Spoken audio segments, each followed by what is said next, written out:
Us today. Let me start over and I'll say good afternoon, everyone, and thank you for joining us today for our first event of the 2021 Building Our City Speaker Series. My name is Chris Joyelle. I'm the director of the Asheville Design Center, and that's a proud program of Mountain True. Together with my colleague Susan Bean and Thrive Asheville's Kate Pett, we are the organizers of this year's series. Building Our City wouldn't be possible without the generous support and advice of our sponsors. Just want to give them a shout out right now. Our sustaining sponsor is Mosaic Community Lifestyle Realty. We have two contributing sponsors, Urban 3 and the City of Asheville. And we have a supporting sponsor, Carlton Collins Architecture. I'd like to thank each of them for their support in making this series possible. I'd also like to thank many of you who have made recent donations in support of this series. Your support is very much appreciated and allows us to host more events like this in the future.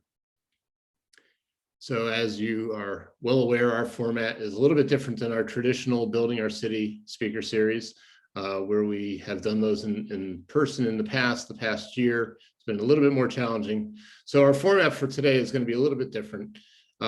Ms. Worthington is going to speak for about 20 to 30 minutes. If during that time you have a question, what I would do is I'm going to encourage you to type it in the Q&A panel, and you'll be able to find that by scrolling to the by just scrolling your mouse down to the bottom of the screen, and on the right hand side you'll see a Q&A icon. If you click there and present your question, I'll field those questions as they come in, and then once Ms. Worthington has concluded her presentation, I'll present those questions to her as time allows. We do intend to try and wrap this up by 1 o'clock and allow everyone to get back to their busy day. Also, as a note, we're going to be recording this webinar, and I will follow up with you to let you know where you can find that in the future. Typically, you'll find our presentations at the Building Our City website, buildingourcity.org. All right, and I have one call to action for all our participants today. What I'm going to ask you to do today in light of the topic that we're going to be discussing today, single-family zoning, density, affordable housing, is I'm going to ask you to please send me a photo or a screenshot from Google Streets of a 4-story building or taller, a 4-story apartment or mixed-use building from anywhere, not just Asheville, that you particularly love. Send me a picture of that image and tell me where you think such a building would be appropriately sited, either within your neighborhood or within Asheville. It's going to be useful for us to just get a sense of what forms of density people like, and also where they think that density is best located here in Asheville. You can reach me at chris@mountaintrue.org. I'll post my my contact information in the comment section in just a moment. All right, so on to the introductions. Worthington Advisors is a consultancy focused on governance and policy advising, recruitment and retention work with teams, and land use and strategy guidance, all through a racial equity lens. As the founder and principal, Heather Worthington brings 20 years of leadership to local government organizations, including most recently as interim community development director in Bloomington, Minnesota. As director of long-range planning in Minneapolis, her team led the creation, engagement, and policy adoption of the Minneapolis 2040 Comprehensive Plan. And as a result, in 2019, Minneapolis voted to end exclusive single-family zoning in 70% of the city's residential land. Heather is committed to seeking authentic community engagement and leading racial equity efforts to strengthen communities that have experienced disparities, disinvestment, and marginalization. She holds a master's degree in public administration from Hamline University and a BA in history, historic preservation from Michigan State University, and a certificate from the State and Local Executives Program from Harvard University's Kennedy School of Government. So with that, please join me in welcoming Heather Worthington. Heather. Great. Good afternoon, Chris. Well, it's good afternoon there. It's good morning here in St. Paul. So great to see all of you virtually. Love to be with you in Asheville. I absolutely adore your city, and we've had many great conversations about what a terrific town Asheville is and what a beautiful location you have. So I'm going to share my screen here and I'm going to go through some slides and then we're going to have plenty of time for a Q&A, which I think is the most valuable way to kind of approach this topic. Let me get my screen going here. So today I want to talk about Minneapolis 2040, which is our comprehensive plan that was adopted in 2018, and talk about this through the lens of race, place, and equity. And as I said, I'm just so pleased to be with you today. So first of all, I want to start out by talking about land ownership on a historic level. And I think, as you all know, and the same can be said for your part of the world, the land in and around the Twin Cities of Minneapolis and St. Paul were settled by the Ojibwe and the Dakota. And the dividing line on this map really shows the Dakota and Ojibwe territories. And you know, communities evolve over time in very significant ways. And they evolve through the transfer of land, the use of certain housing and land use typologies, and through regulatory actions. And it's important to note that all of the land in the US was once occupied by indigenous people. And this history has really shaped, excuse me, the ideology behind land use today and the use of racially biased land use policy. So one of the things that I try to remember is that things are the way they are for a reason. And understanding that reason is what we were trying to do in part through the 2040 plan. In the 2040 plan, we began by establishing values that could underpin the policy work of this document. It's a massive document, something like 1,100 pages, truly a comprehensive document. And so we asked the City Council to establish 6 values for the comp plan work. And this is really the story of how we arrived at a document that meets those goals and the barriers that we encountered in arriving there and the data that we used to justify our recommendations. Shared values were a really important and key and strong foundation to the work in developing the new comp plan. And many times we return to these to emphasize the importance of the work and keep the process, on track. Because as you know, when you're working with an elected body, there's often a lot of pressure on that group to make changes during a multi-month, multi-year process to a planning document. And so we wanted to have a strong set of values that could help guide the work. And elected officials were really integral to developing this focus, these values, and they use this themselves to help communicate and promote the plan work that was being done. So what is a comprehensive plan in Minnesota? Well, in Minnesota, it's required by what's called the Metropolitan Land Use Planning Act, which is a document that was adopted in the late 1960s to address what was an environmental crisis in the Twin Cities. We have about 180 separate units of government in 7 counties in an area that probably is around a couple hundred square miles. So it was a very, very densely populated, but very bureaucratically diverse community. And we had many communities that were still utilizing septic systems for their sanitary waste. And those systems were undersized to accommodate growth. And the state legislature stepped in and said, you have to have a regional sanitary sewer system. And that's how the Metropolitan Council was created. They went on to control what's called the Metropolitan Sanitary Sewer Line and the transit service for this area. And they also have a role to play in the continuing sort of expansion of that sanitary sewer and treatment service. So the Metropolitan Council is an important regional council of government, and it is staffed by a couple of thousand employees, and the board itself, the council members are appointed by the governor. So every 10 years, cities in the 7-county area are required to adopt a comprehensive plan.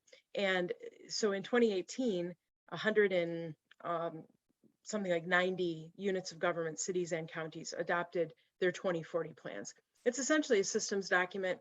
It has required elements such as transportation, sewer and storm sewer water, but it also is an important policy document. And you can update it to reflect current demographics, or you can completely revise it. And we decided to use it as a document and as a policy planning exercise to address some of what we were seeing in the Twin Cities, which are some of the deepest disparities for people of color in the nation.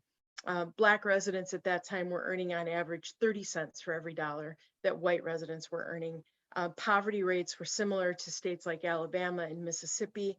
Educational attainment, home ownership, and household wealth were also at the lowest levels for our BIPOC, Black, Indigenous, people of color residents. And this was really a wake-up call for us. The 14 goals that we adopted through the City Council to guide this work include, as number one, reducing disparities for that reason. And we get a lot of press in the, I would say, mid-2000s. And like every place in the nation, there's the sort of pro-Minneapolis, St. Paul group and the anti. And in two different articles in the Atlantic, we were at once praised on the right. No other place mixes affordability, opportunity, and wealth so well. What's its secret? The miracle of Minneapolis. And on the left, we were damned by Minneapolis's white lie. Despite being applauded by many, the miraculous prosperity of the Twin Cities is only a reality for a certain slice of their population. And of course, increasingly, we understood that the progressive Minnesota we knew was not the place we live in today. And the Twin Cities remain one of the most culturally diverse communities, but these deep racial disparities are very persistent. And I started to think of this as a kind of progressive dissonance that the Twin Cities, and especially Minneapolis, was experiencing. And one of the things that happened when we were starting this work was that we realized there was a colleague and eventually a good friend of ours at the University of Minnesota named Kirsten Delegard. Dr. Delegard and her team were doing this Mapping Prejudice project. You might have heard about this, but it traces the history of discriminatory or racially restrictive covenants or racially restrictive deeds in Minneapolis. And by now, so this was back in 2016, by now she has completely mapped all of Hennepin County, which is the county that Minneapolis exists or resides in. And now she is busy mapping Ramsey County, which is St. Paul's County. So we learned about her work in the Star Tribune. This led to a partnership with her where we utilized a lot of the data that she had been collecting and mapping. And knowing your community's history is really essential to starting to work on these issues. History and data are your friends. Just wanted to give you a quick overview of what restriction looked like from 1940. They were used to limit ownership and residency of BIPOC people living in Minneapolis beginning in about 1900. So as the city began to develop in the first of many housing booms, developers utilized this tool to ensure that white residents only could buy and live in these properties. And through the 1940s, they were used by developers in this way to restrict land ownership. And then in the 1920s, cities began to establish single-family zoning regulations that effectively duplicated these covenants, primarily through the use of these kinds of mapping exercises where they would identify the most desirable parts of the city and then restrict those for single-family use only. The federal government began to utilize federally underwritten mortgage instruments in the 1930s under what would become the FHA, and they used what were called redlining maps. And a redlining map, which I'll show you in just a moment, was also used to accomplish these zoning regulations at the local level. These were legally enforceable, and if you sold your property to a person of color, you were liable to lose all of the financial equity in your home. This is a redlining map of Minneapolis from about 1930, and the pin that's dropped in the middle of it shows the bend for I-94. So today I'm going to try to do this with my cursor, my little hand here. So I-94 goes here and then it goes north along the river. This is a really typical homeowners loan corporation or HOLC map. You have these for Asheville. I've seen Asheville's. And the yellow and red areas are considered dangerous or undesirable, and the blue and green areas are considered desirable. And I want to give you a little bit of context for this as a policy document, this map. So people of color were largely not eligible for the GI Bill after World War II. The reason for this is not because of how the federal legislation was written, but because of how it was administered at the local and state level. At the federal level, the Fed said everybody would be eligible for it, any returning GI, but they left it to the states and cities and counties to actually administer the program. And that's where the racial bias came into that program. So very few, in particular, very few Black people returning from World War II were eligible for GI benefits like college tuition or low-cost home loans. And most of the veterans who returned after World War II were using that program to obtain a college education and then get access to jobs that would allow them to build wealth and buy homes. So practices and policies such as redlining for mortgage lending prevented people of color from buying homes in addition to the lack of access to the GI Bill benefits. So it was kind of a perfect storm of city, state, and local, or city, state, and federal regulations that limited people of color's access to these programs. And then cities further kind of doubled down by using zoning regulation to enforce that redlining and allowing only single-family uses to be built in these areas. And then further impact from urban renewal in the 1950s and 60s, which tore down large areas of our inner cities, and the construction of the interstate highway system, which I pointed out, which tore out the historically Black neighborhood of Rondo and St. Paul and the historically Black neighborhoods in North Minneapolis.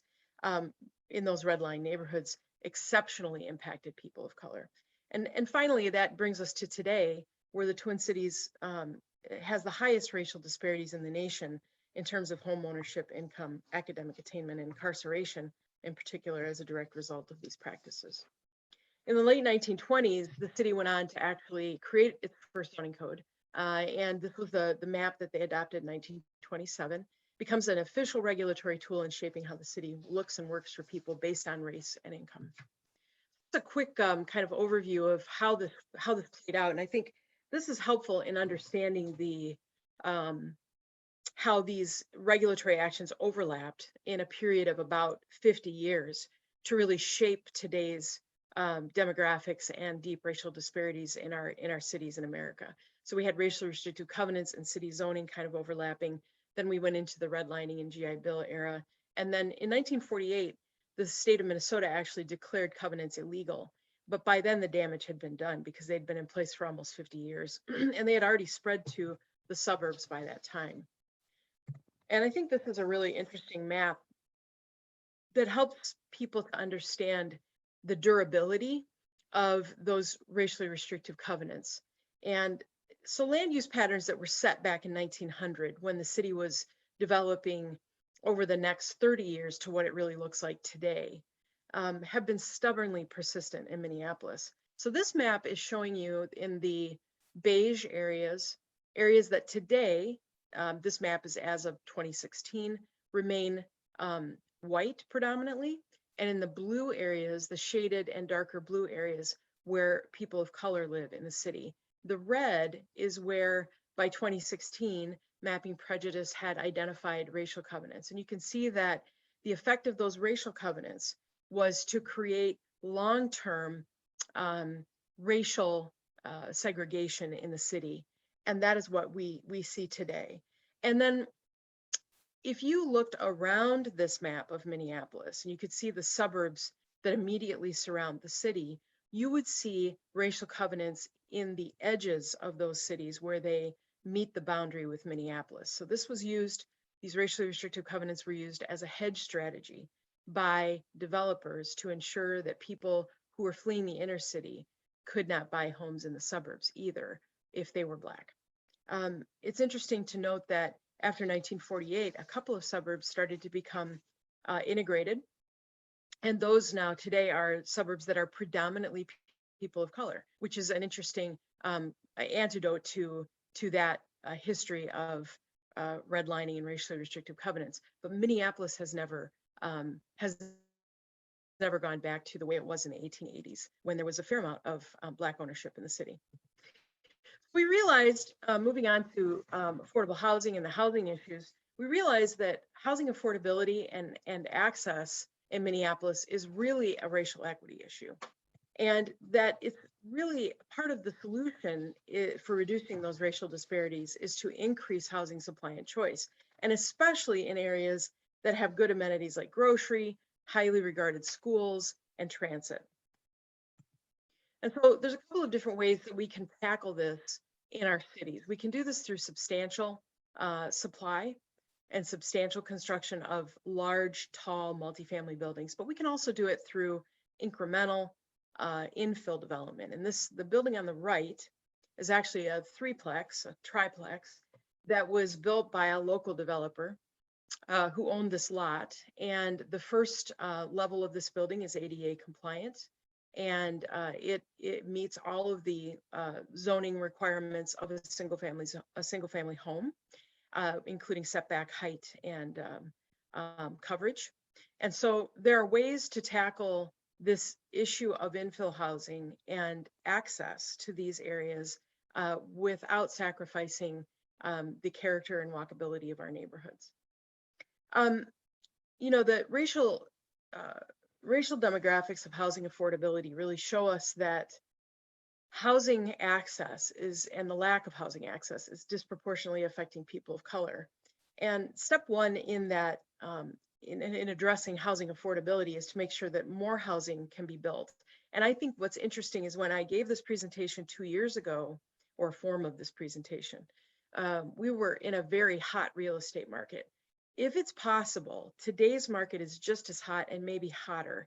And I'm sure you're experiencing this in Asheville, and we can talk a little bit about this, but we're seeing multiple cash offers on homes that are on the market.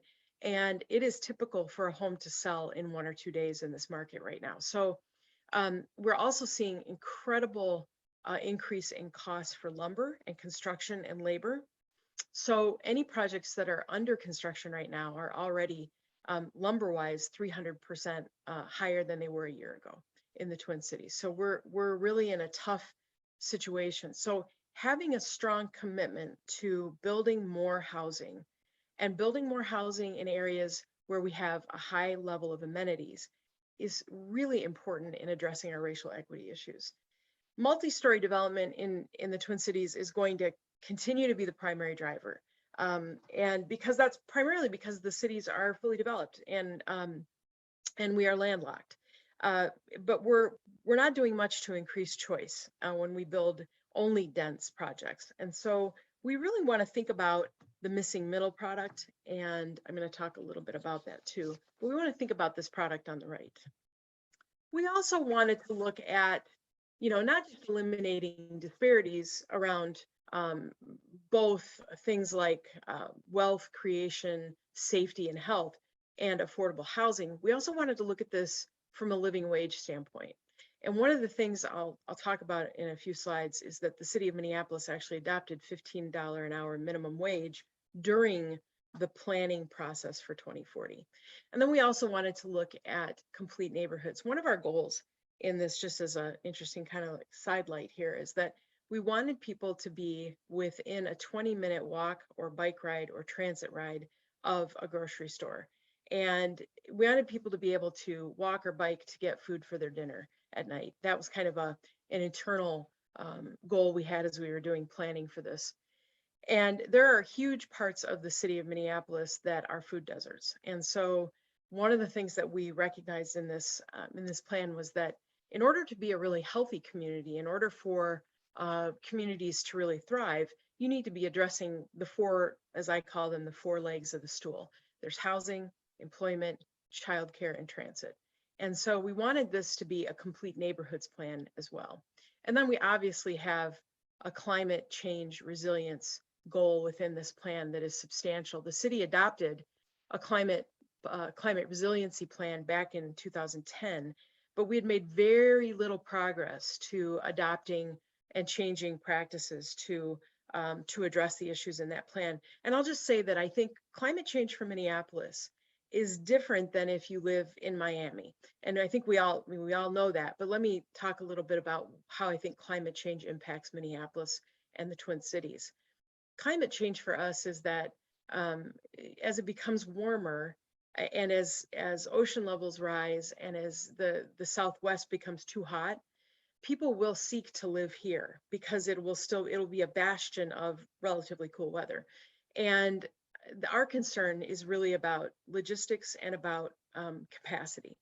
And so we have been having some really interesting conversations in the Twin Cities about how we will accommodate that growth in a city that's close to three, or in a city of Minneapolis and regional area that's close to 3 million people now. How will we accommodate that additional growth that will be driven by climate change? Um, so I wanted to talk a little bit about missing middle. Missing middle is a really interesting um, turn of phrase because everybody has a little different definition of it. I've heard economists refer to it as a price point, that it's the missing sort of mid-range of housing, and it's an affordability issue. Some people refer to it as a design and infill and kind of structural issue. That's how I'm going to talk about it today. In the early 1900s, again, we go back to that time, it was just an incredible American cities. The early 1900s were a time of economic growth, great in-migration, and the real estate market in the Twin Cities was driving the construction of a lot of small-scale apartment buildings, fourplexes, duplexes, and these things that we now look at today as missing middle. The one on top, next to the single-family house, I like this image because one of the things that I think these buildings do is that they kind of blend in nicely. They're part of the sort of natural fabric of the city. They've been here as long as the houses around them. And they typically don't exceed the height of those homes, at least at the peak of the roof. And you can see this is probably a 6 or maybe even an 8-unit building, depending on how it's carved up inside. And then on the left, this is an interesting image. This is from St. Paul as well. This is a brand new, quite tall 4-story, 4-unit building on the right. And then on the left, a lower fourplex, a typical kind of early 1900s fourplex. So kind of coexisting next door to each other near the intersection of a busy street and a major college here in the Twin Cities. So these were housing opportunities that offered people a really wide variety of affordable housing options at the time. Sometimes they were owner occupied. We have a really kind of like atypical to the Twin Cities, but very typical to Chicago. These threeplex or triplex typologies that often were owner occupied. The owner would live in one unit and rent out the other two. So they were things that allowed people to have a low barrier of entry into home ownership. And today we call it missing because right around 1940, after local zoning regulations had been implemented in the 1920s, there were very few lots left in the city that were zoned for this kind of use. And so these types of units disappeared. We did not see new construction of these after about World War II. And right after World War II, we see a few examples just to meet the demand for returning GIs and the lack of housing, but then it's clamped down on pretty quickly. By the 1950s, you're not seeing anything like this. So now in the Twin Cities, we're starting to see some infill, which I think is really healthy. It can be really challenging from a neighborhood standpoint because people really don't want to see a building like the building in the left picture here, that 4-story building next to their house. And so we're having some tension about that. So I'm going to quickly talk about why housing is so crucial.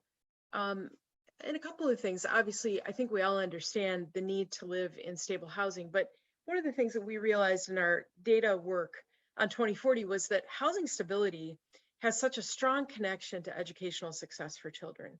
And what we were finding was that children, especially K through 5 kids, were moving, some of them in poorer neighborhoods with a lack of housing stability, were moving once a year and sometimes multiple times in a year and changing schools. And that is not a good recipe for success for kids. Safe and affordable housing is also really essential in our communities to recruiting and retaining workforce. So cities that have not addressed this are really suffering a loss of workers. And we're starting to see that now with people who are really unwilling to return to work in areas where they can't afford to live. And so we're going to continue to see that dynamic, I think, play out. And then between 2000 and 2015, Minneapolis lost 15,000 naturally occurring affordable units, or what we call NOAA, in the Twin Cities. And these were due to market conversion. These were units that were converted from affordable units to market rate units. We don't have any kind of regulatory, any kind of rent restrictions, and they just disappeared. And then we realized in our demographic studies that 45% of Black owners in the city were cost burdened by their housing, compared with 27%. And we had defined that as people who were paying more than 30% of their income for their housing. Brookings liked the plan, and I wanted to I think this is a nice synopsis of what Brookings said about it. They said, build more housing. Single family neighborhoods claim they're built out, meaning that no additional housing can be constructed, but rezoning lots that currently accommodate only one single family house to allow duplexes and triplexes triples the housing capacity of some neighborhoods. And that's effectively what we did by changing our single family zoning definition to allow up to 3 units on any lot in any configuration. And this would be a duplex with an ADU, it could be a single family home with an ADU, it could be a triplex. Build less expensive housing. So one of the things that we've seen in the Twin Cities, and I suspect you're seeing it in Nashville as well, is that you're seeing a lot of construction at what I will call the top end of the market. So luxury, $750,000 to over $1 million, and not much in the what I would call kind of sweet spot of $250,000 to $350,000. And a 3,000 square foot structure, which is the maximum coverage you can have for a single family home in Minneapolis, you can split that into 3 1,000 square foot units. And that's what Brookings called out here, was creating more housing units and having the ability for people to buy one of those units as a condominium, and again, have a low barrier to entry for home ownership. And then build less expensive housing in really desirable neighborhoods. And I think this is a key takeaway of 2040. One thing we talked about a lot was access and agency. And so access to these areas represents a unique opportunity for families to gain better access to grocery, schools, and transit, but it also changes the trajectory that their kids are on from a socioeconomic standpoint. And they're typically lower crime, lower poverty areas, and have the best schools. And I think that's a really important and key takeaway. And then agency was really about people who lived in these neighborhoods, who were predominantly white, had more agency with their local government. They showed up to meetings more often. They knew who their council member was and had the ability to reach out to them and form a relationship to solve problems. And we found that was not the case in higher poverty, higher crime areas of the city where most of our residents of color lived. We had a lot of controversy. We had the NIMBYs and the YIMBYs, so the not in my backyards and the yes in my backyards.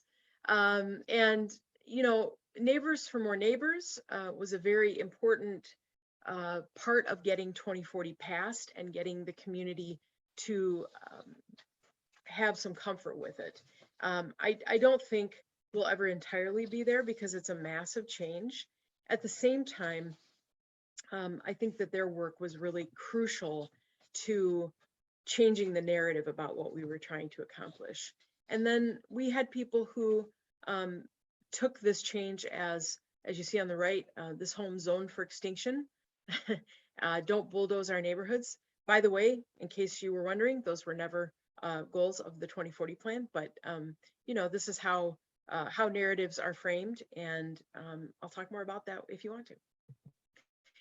So I think I mentioned this earlier, but as we were bringing the comp plan over the finish line, on a 12-to-1 vote, which for Minneapolis is somewhat miraculous, they were also approving $15 an hour minimum wage. They ended up approving municipal ID and then abandoning it because it was very difficult to implement under state rules.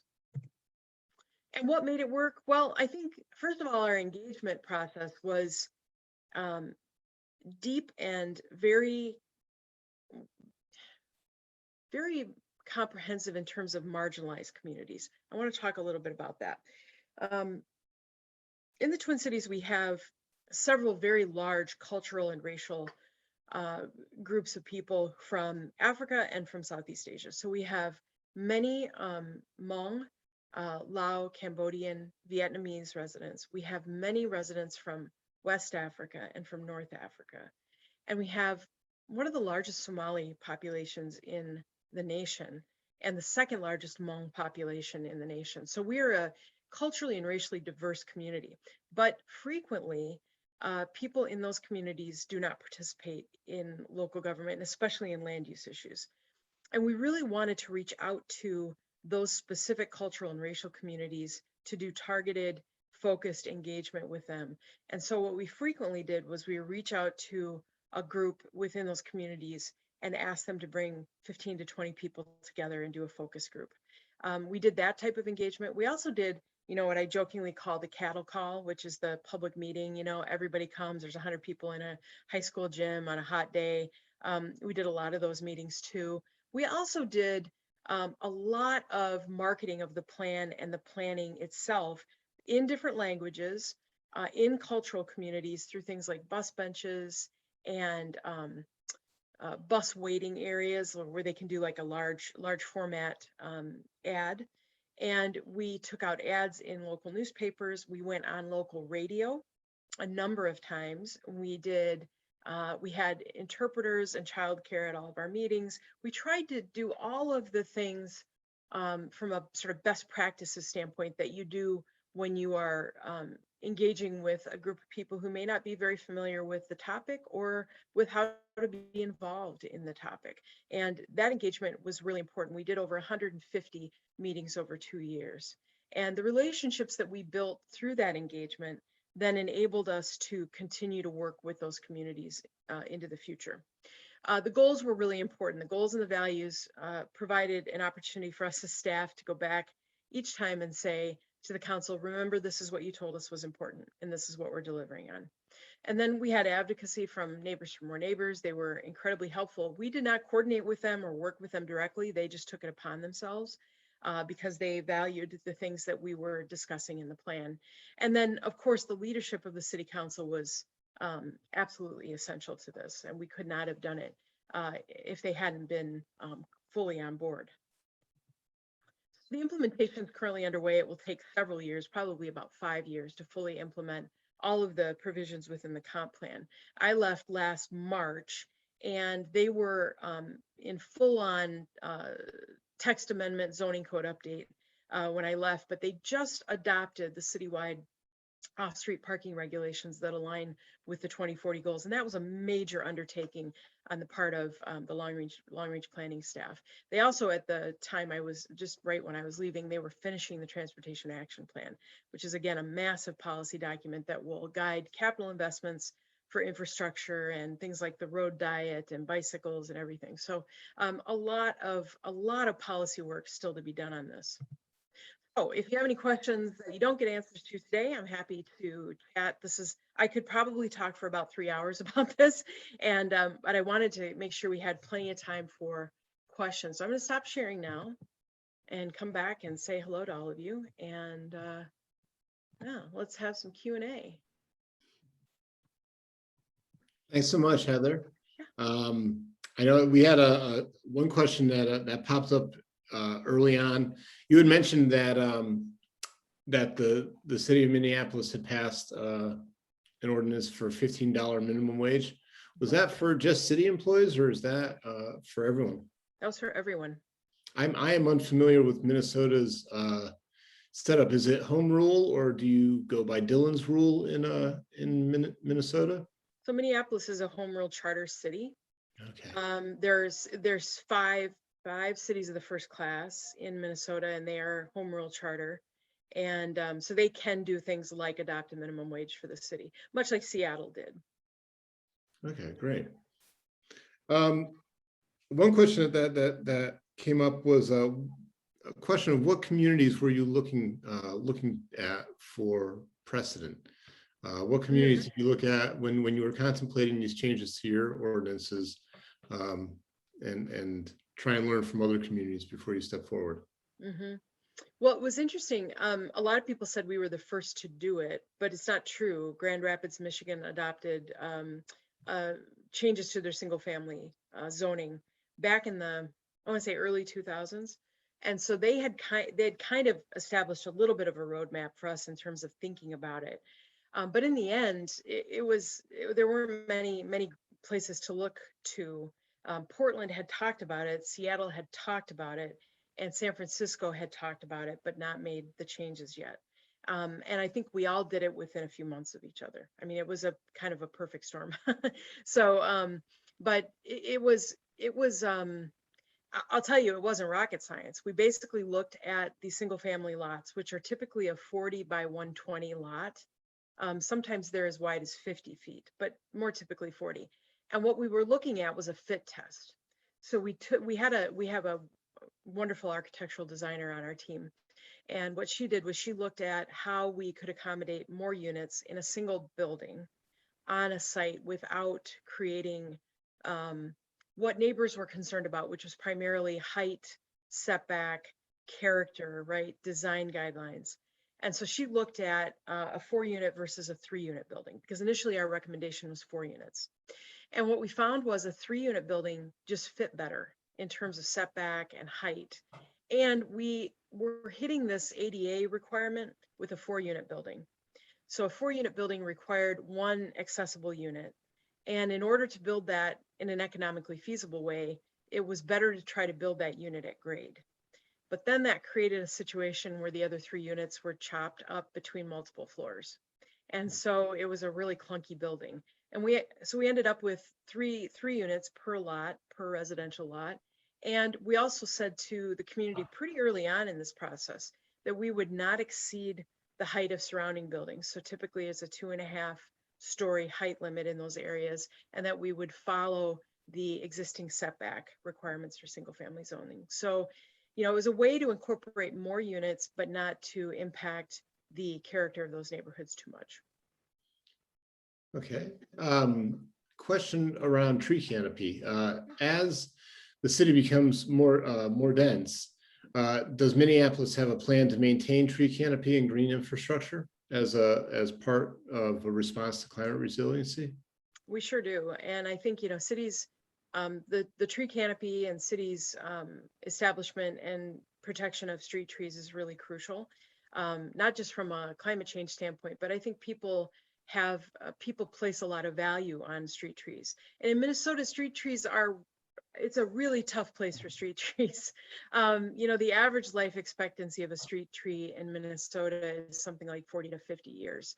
And primarily that's because of all the road salt that we use. And so finding species that will tolerate road salt is one of the biggest challenges in local government. I would say that this change is not really going to impact street trees in developed neighborhoods, though, when you think about it. This is not some kind of clear cutting of the urban forest. The urban forest exists in Boulevard in Minneapolis, and so that's publicly owned right away. And so the trees are city owned and city maintained. And we don't see a lot of tree loss in the cities, other than through things like emerald ash borer. And so this year already has been really tough for EAB. And I think we're in a situation where it's going to be that way for a couple of years. And that's a climate change issue, because it's warmer here. It's warmer than it's ever been. I'll just say, proof positive, in my front yard, I have a Japanese maple that is thriving, and that is a zone 5 plant. And I am supposed to be a zone 4B. So for the gardeners out there, you know what that means. It's a really challenging time. I think I may have mentioned this to you in the lead up to today's event, but a bill has been introduced in the North Carolina legislature that would ban single family zoning throughout the state, or I guess you could say would upzone single family zoning throughout the state. And we are a Dillon's rule state, so we do seek that kind of authority from the state. Would you recommend this action, or do you think that it's an issue better addressed one community at a time in response to the local needs and circumstances? Yeah, that's a really good question. I think the challenge with this sort of state mandated rule is that it's a very blunt instrument. And I don't think that every community like I look at the suburbs around us. I don't think they're going to be moving to change their single family zoning anytime soon. I don't think there's a market for that, right? And so I think it's probably better handled on a case by case basis by cities, um, because I don't think that state legislators really understand land use terribly well in terms of the market and that interaction between market desire and land use changes. So I think it's better addressed at the local level. I think a certain amount of local control for land use is really important. Okay, great. Have a question asking how you navigated the misinformation that you were getting rid of single family homes. People's single family homes were going to be obliterated, and were HOAs involved in the process? So HOAs, I'll take the second part first. HOAs, we don't have a lot of them in Minneapolis. We have a few, and you mean homeowners associations, right? Yeah, Yes. we just don't see that. The pattern of development in the Twin Cities is such that in the two large urban cities, most of the housing stock was developed by about 1960. So we don't see HOAs as an instrument very often.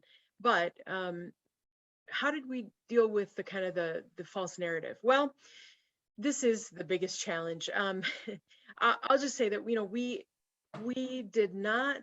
We had a very strong communications plan that we did not get to implement because as we were doing walkarounds with city council and we were talking about 4 units per lot, we had a city council member call the local newspaper and blow the story, so to speak.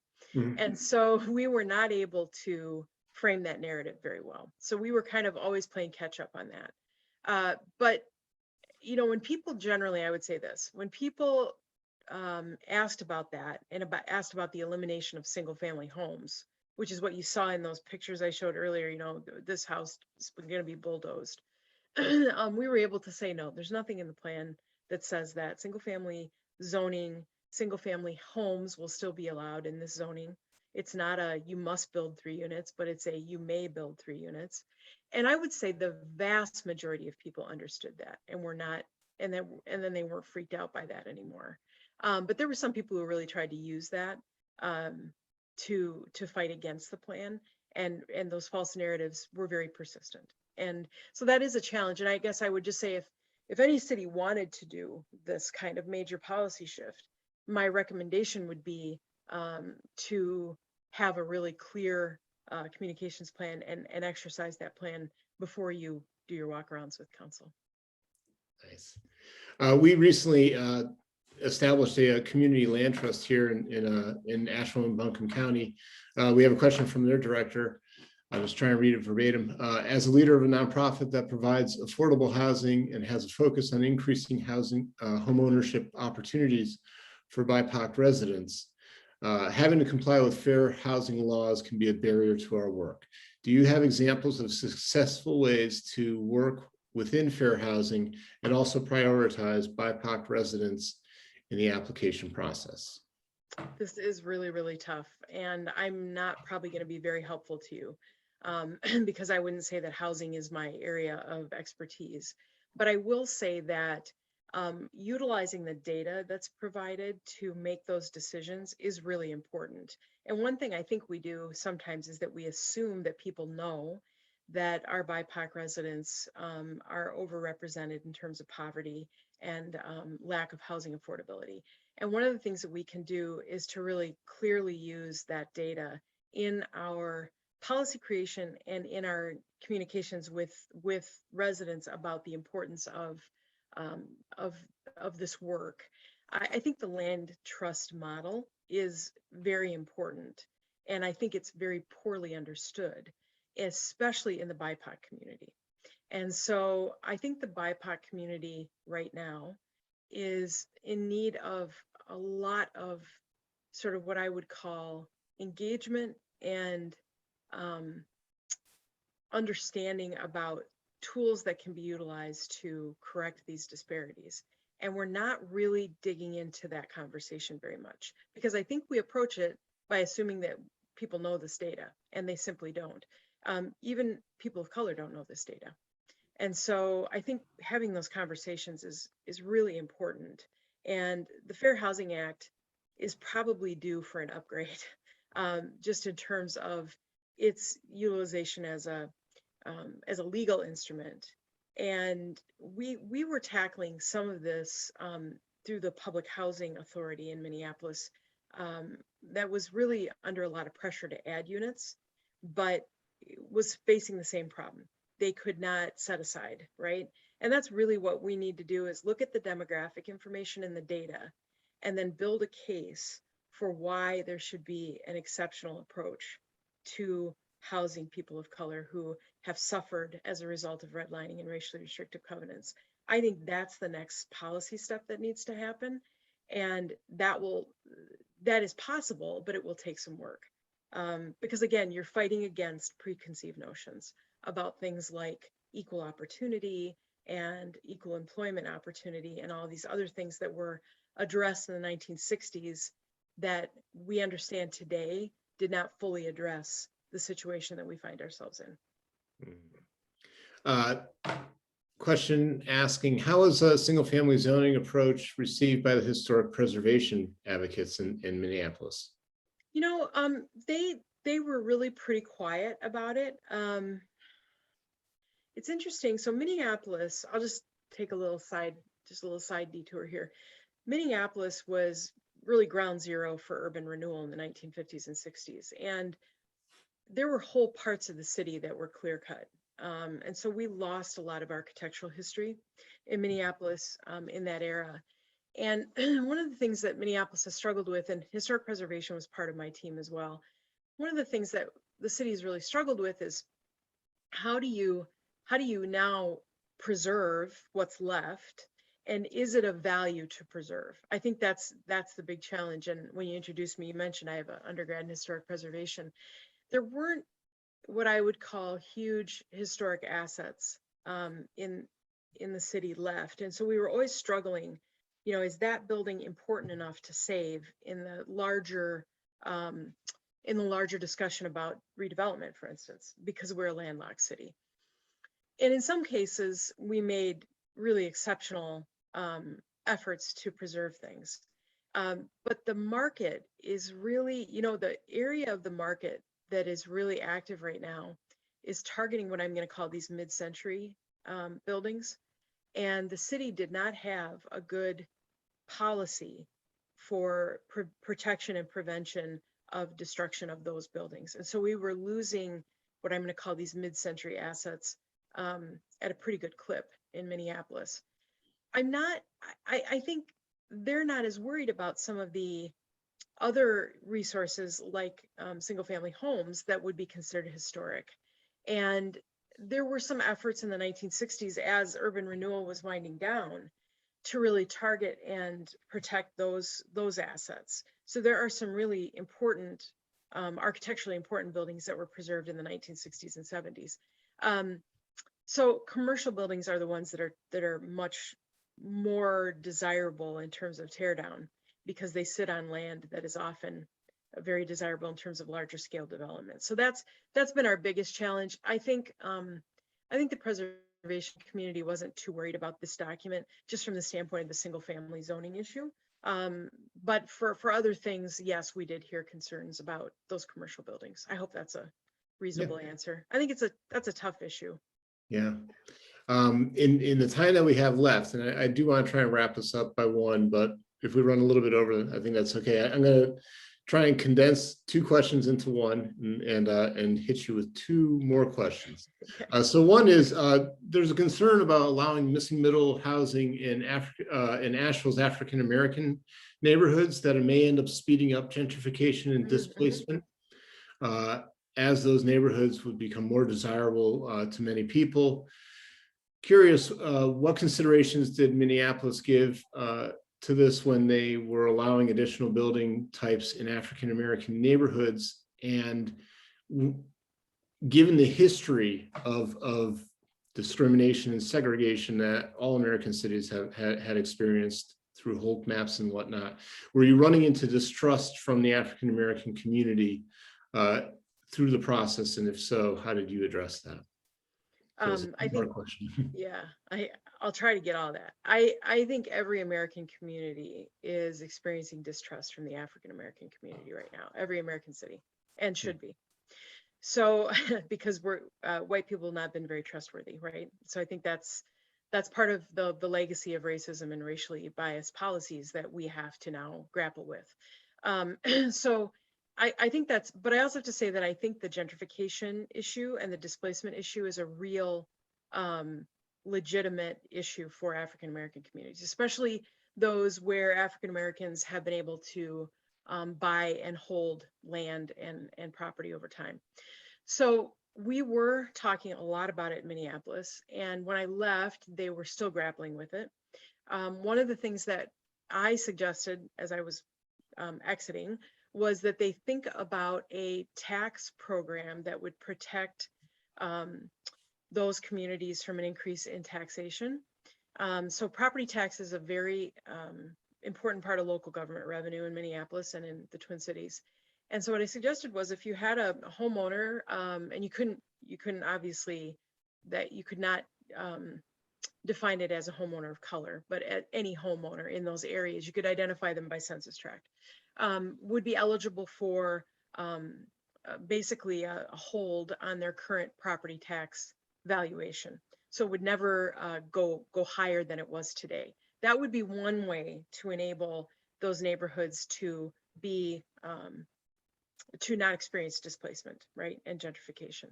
And then I think that the land trust model is important in that regard. So I think having that conversation in the African American community and explaining how a land trust works and how it can help to protect value and protect an area from becoming gentrified. I think that's an important provision. We have a very good land trust in St. Paul called the Rondo Land Trust that was created in response to that very issue of a historic Black neighborhood being overrun by white buyers and gentrifying.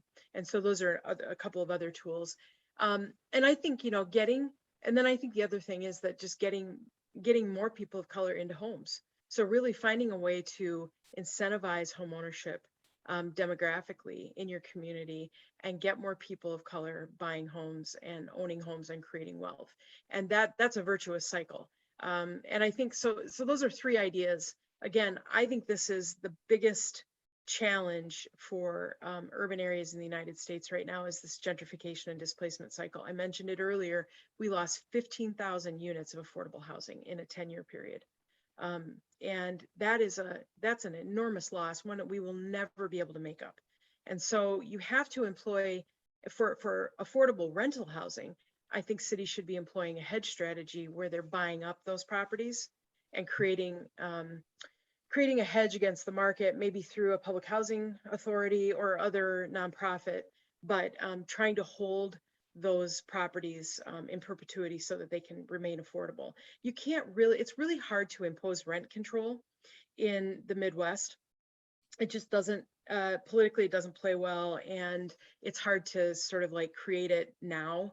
Washington, D.C. did it in the 1960s. That was brilliant. But it's hard to layer it in now. So I think there are other strategies we can use. If you think of like, it's a pot of money, how are you going to spend that pot of money? So spend it on buying up those naturally occurring affordable units. And then you can even convert some of them to owner occupied and sell them as condo units. There's a wide variety of ways to do that, but holding down the values is a really important thing. And time for one last question, and then we'll wrap it up. And for the folks whose questions I was not able to get to, we will do our best to do a follow-up email that addresses those.